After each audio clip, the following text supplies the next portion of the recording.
Well, on the first day of his vacation in Martha's Vineyard, President Obama spent 5 hours golfing with Robert Wolf, the president of UBS Investment Bank and the chairman and CEO of UBS Group Americas. Wolf, an early financial backer of Obama's presidential campaign, raised $250,000 for him back in 2006, and in February was appointed by Obama to the White House's Economic Recovery Advisory Board. While Wolf shared a tea time with the President of the United States, another UBS banker, Brad Birkenfeld, had just been handed a 40-month prison sentence after pleading guilty to assisting a client at UBS evade taxes. It was the first sentencing of the massive UBS tax case. 3 days earlier, UBS had struck a deal with U.S. tax authorities to disclose the identities of about 4,500 of its American clients who are suspected of hiding assets and evading taxes through secret Swiss accounts. The amounts are said to add up to billions. UBS struck a separate settlement in February to avoid criminal prosecution, admitting to helping wealthy Americans dodge their tax obligations and agreeing to pay $780 million in penalties. Where does Bradley Birkenfeld fit in? On his own initiative, he blew the whistle on UBS. His disclosure and cooperation with U.S. authorities provided inside information into the bank's conduct and sparked the massive federal investigation.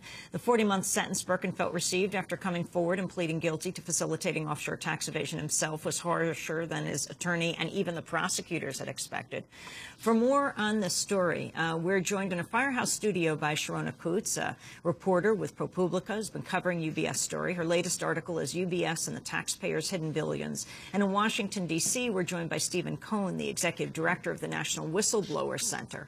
We welcome you both to Democracy Now! Sharona, let's talk to you first about UBS, one of its original names, actually, Union Bank of Switzerland. The significance of what this bank has done. Fined $780 million for exactly what? Well, basically, technically, that huge amount of money was broken down into different buckets. Part of it was to simply pay the taxes that were supposed to be owing. That's not the entire amount of taxes owing. Part of it was penalties and disgorgement of profits, although according to the legal documents, this business, this part of UBS's business where they were helping their US clients, they were, helping them avoid US taxes, that earned them $200 million a year. And it started, the dates that are being used are between 2001 and 2007. So in profits alone, I mean, that's more than the $780 million that they've had to hand over. But the fact of the matter is, right, I mean, on the one hand, UBS had to pay the U.S. government $780 million, but they had just gotten $2.5 billion in a backdoor bailout from the bailed-out insurance company AIG. Yeah, look, there's money flowing everywhere. I mean, these companies are so huge. I don't know. I mean, I don't think that you can really try and get to a point where you're going to have it flat. That there's and the $780 million, as I just said, doesn't even equal the profits they make. That's not even talking about the amount of taxes that should have flowed to US Treasury that did not as a result of their conduct that they've admitted was wrongful. Stephen Cohn, Executive Director of National Whistleblower Center. Where does Bradley Birkenfeld fit in? How did he become a whistleblower in this case? Well, Brad, he voluntarily contacted the Justice Department, Congress, the SEC, provided a wealth of information about UBS's illegal activities. He was the quintessential whistleblower, an insider who had responsibility, had contact with the schemes, and turned it over voluntarily. This was an unprecedented amount of information about secret bank activities and money laundering. Explain exactly Bradley Birkenfeld's role. Who was he work? What was his position at UBS? And talk about, like the diamonds in the toothpaste tube? Well, essentially, UBS, in my view, from what I've looked at, had set up a institutional criminal conspiracy to help multimillionaires and billionaires in the United States avoid taxes. They had a major wealth group. Bradley was part of that. And their whole process, and this was not just one or two rogue employees, This was official bank policy, thousands and thousands of accounts.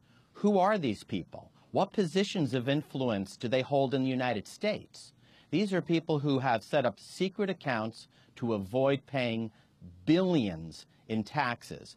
And Bradley became the whistleblower. He saw what was happening, and he went to the other side.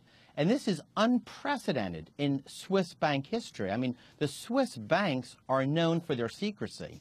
That secrecy is protected under Swiss law. What he did was courageous in the sense that he can never return to Switzerland. He's a traitor there. And he turned over the banking information that has permitted this unprecedented investigation. It was his information that entitled the government to collect the $700 billion plus. His information that has led to this deal to turn over 4,000 or 5,000 names. But he has a lot more information that he's given to the government, and instead of protecting him and using him as the resource, they indicted him and are sending him to prison. Why is that shocking? Yeah, I mean, look, obviously what Mr. Birkenfeld did was really useful, valuable. It's basically been the sort of key that's just opened this entire door to this area that for years has basically escaped prosecution. I mean, why does anyone have a Swiss bank account?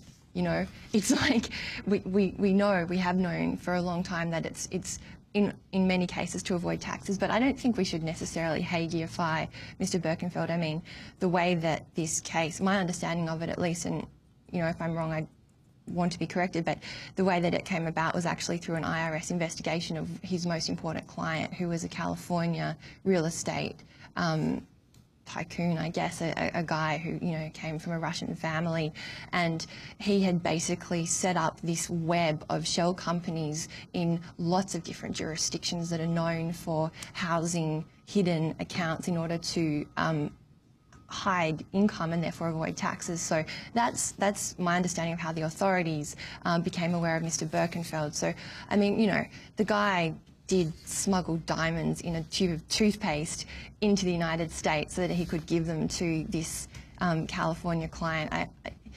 This is called the cross-border business that right. UBS bankers engaged in, not only Birkenfeld, but a number of others that he then was exposing, where they're lying to customs agents. Right. They're bringing in, well, like diamonds in the toothpaste. Well, it's amazing. It's like a spy story, you know. I mean, these guys, they would very frequently come into the United States. They would lie to immigration officials because they would say on the immigration forms that they were here for tourism. That's an offence to lie on those forms. They were here for business. They would occasionally say that they were here to visit family members, and my understanding is those family members didn't always exist, you know, and the dates of their visits coincide with things like, you know, the Miami Art Fair. So they were there prospecting for wealthy individuals whose business they wanted to win. And so there was this huge apparatus, you know, that was going on, and Mr. Birkenfeld was part of that. And why did he bring the diamonds in? Well, it's because his client in California wanted to access some of those assets that were hidden in Switzerland. You can't bring cash across, it's too risky. And if you turn up at a bank with, you know, a few $1 million in cash, they're going to report that, one would hope. But I guess the hope was if he was able to sell the diamonds, he'd be able to then get the cash from it. So that's what was going on. I'd like to ask Stephen Cohen, the original government investigation into this said that there were 52,000 Americans that were clients of UBS involved in this in these accounts, but the Obama administration eventually settled on just turning over the names of 4,500 of these. It seems like most of the people involved are getting away scot-free, and it's not clear whether any of the 4,500 will end up being prosecuted once UBS turns those names over. Your reaction to that settlement that was announced not too long ago? Yeah, it's just very strange. Brad did turn over the 52,000 account identifications.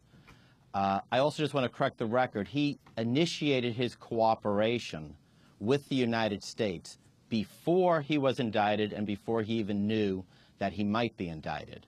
So his becoming a whistleblower was not in response to an indictment and a plea deal. It was prior.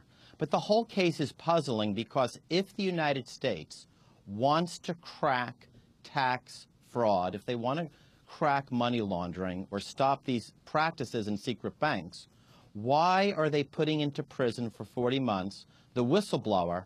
The billionaire to whom he was serving got probation.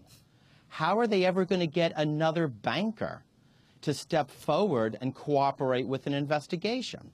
And I agree with you with the, why aren't they going after the 52,000? UBS does a tremendous amount of business in the United States.